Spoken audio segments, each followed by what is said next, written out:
भर्गो देवस्य धीमहि धियो यो नः प्रचोदयात्।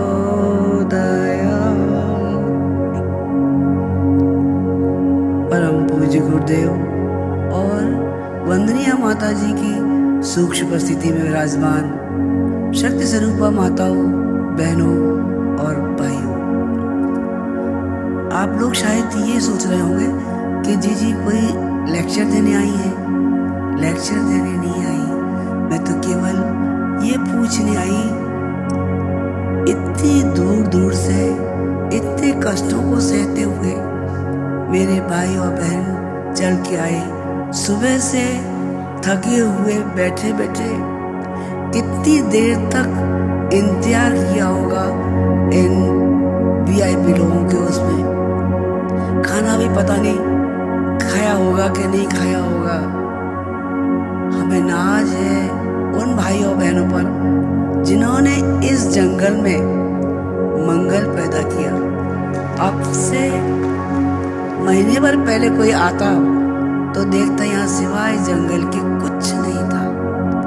लोगों ने अपने हाथ से लकड़ियां काटी, कंकड़ बीने, लिपाई की, पुताई की, हाथों में छाले पड़े।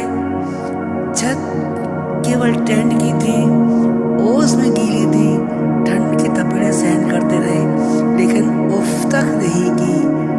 वो भाई बहन जब याद आते हैं, मन करता है श्रद्धा अपनी सारी उड़ेल कर इनके कदमों में रख दी जाए। आज हमारे लिए एक सौभाग्य का विषय है जिसमें हम एक ऐसी अनूठी त्रिवेणी में बैठे हैं, जिसमें एक तरफ वंदनीय माता जी की जन्म शताब्दी है, तो दूसरी ओर अखंड दीप की जन्म शताब्दी है, तो तीसरी ओर गुरुदेव की साधना की जन्म शताब्दी है। इन शताब्दियों के बीच में स्नान करने के साथ साथ अभी भैया ने चौथी एक और बताई। आज 18 जनवरी को 100 साल पहले भी वही तारीख थी बसंत पंचमी की जो आज है। हम सबके लिए परम सौभाग्य का दिन। हम लोगों ने गुरुदेव माता जी का अनूठा प्यार पाया। वो प्यार पाया हमें से जो लोग पुराने होंगे वो शायद जानते होंगे। पता नहीं आप में से कितने लोग इतने पुराने हैं, कह नहीं सकती। गुरुदेव को सन 84 में चोट लगी थी। एक पगला आ गया था कहीं से।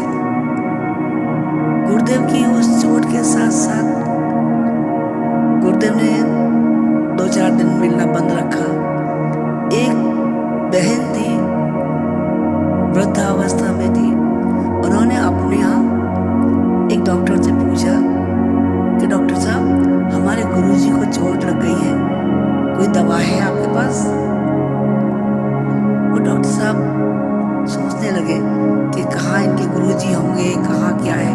चोट लगी है तो उन्होंने एक ऑइंटमेंट दे दिया। आप लोग सब जानते होंगे सोफ्रामाइसिन। सोफ्रामाइसिन उस समय भी चलती थी। कम लागत की छोटी सी ट्यूब थी। वो बहन लेके चली आई और गुरुदेव के पास बोली, गुरुजी मैं आपके लिए ट्यूब लेके आई हूँ, एक मरहम है, इससे आप जल्दी ठीक हो जाएंगे, बिल्कुल ठीक हो जाएंगे। गुरुदेव ने उनके हाथ से ली, माथे से लगाया और अपने सिरहाने रख ली। आपको ये जान के आश्चर्य होगा कि गुरुदेव के महाप्रयाण के समय जब देखी गई तो वो ट्यूब उनके सिरहाने रखी थी। गुरुदेव से पूछा लोगों ने जानने के पहले, गुरुदेव ये ट्यूब कितनी पुरानी है, एक्सपायर हो गई है? बोले तुम्हारे लिए एक्सपायर हो गई होगी, लेकिन मेरे लिए तो साक्षात संजीवनी है। जिन्होंने मुझे प्यार दिया है उन पर मेरा सब कुछ लौटा देने का मन करता है। ये अमृत वचन जब तपोभूमि से गुरुदेव चले थे विदाई के समय, इन अमृत वचनों को जिन्होंने सुना उनके जहन में वो अंतर तक उतरते हुए चले गए। वंदनीय माता जी की सन 60 की आसपास की एक घटना है, शायद कोई होंगे कि नहीं होंगे,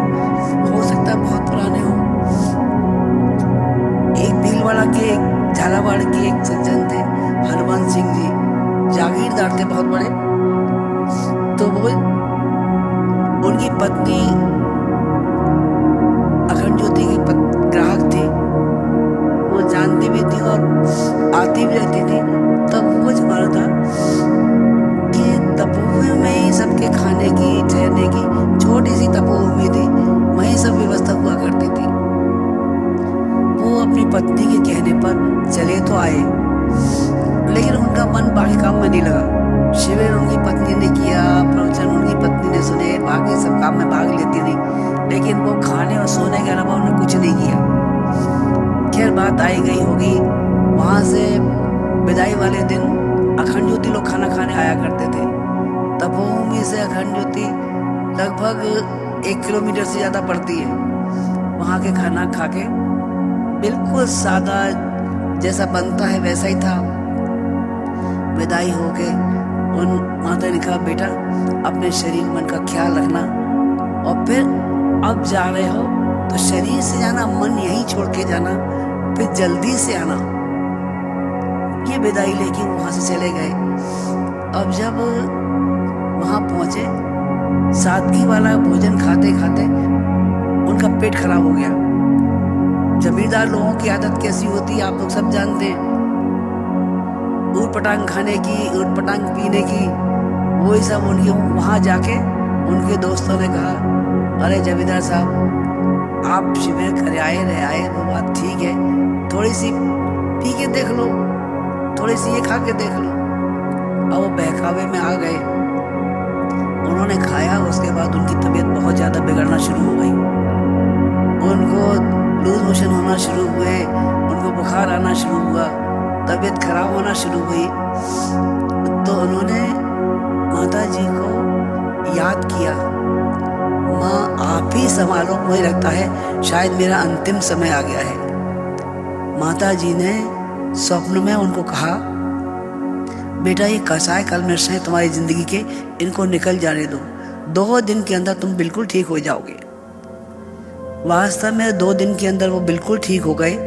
जब ठीक हो गए तो झालावाड़ में सबसे ज़्यादा अखंड ज्योति बांटने वाले वही हरमंत सिंह जी थे। वो ये कहा करते थे, उच्च स्तरीय साधकों के लिए गुरुदेव का ज्ञान परम अमृत है, लेकिन हम जैसे निकट्टू, अनपढ़ और गंवार लोगों को तो केवल माँ जगदम्बा ही संभाल सकती है। और जगदम्बा ने ही संभाला। वो प्यार, वो दुलार, वो आज तक ज़हन में है। जो लोग ये कहानी है, जब ये समुद्र मंथन चल रहा था तो उसमें से हलाहल निकला था। उस हलाहल को देखकर लोग इधर उधर भाग गए, कोई देवता किधर भागे, कोई देवता किधर भागे, लेकिन केवल भगवान शिव ही ऐसे थे जिन्होंने लोक मंगल के लिए सोचा, अगर इसकी एक बूंद भी कहीं गिरी धरा पर तो ये सब नष्ट कर देगी। उन्होंने हलाहल उठाया और गरल को पान करते हुए चले गए। लोक मंगल के लिए जो जिया करते हैं उनके नाम के आगे महाशब्द जुड़ जाया करता है। उन देव के आगे भी जुड़ गया महादेव। महादेव की पीड़ा गरल पीते सबने देखा, लेकिन जहन में जो जहर निकला था उसका दर्द किसने सहा। ये उस समय की बात हो सकती है, लेकिन आज आप लोगों को देख के लगता है महाकाल ने जो लोक मंगल के लिए विष किया, मान का अपमान का, लोगों ने उपहास बनाया और राह में रोड़े अटकाए, लेकिन हमारे भाइयों बहनों ने इतना साथ दिया कि हर पल उनके साथ आगे बढ़ते हुए चले गए। भगवान करे वो भाई बहन जो गुरुदेव की राह पर आगे निकले हैं, जगदम्बा की राह पर आगे निकले हैं, उनकी राहों में हमेशा अन्नदानों के पुष्प बरसते रहे।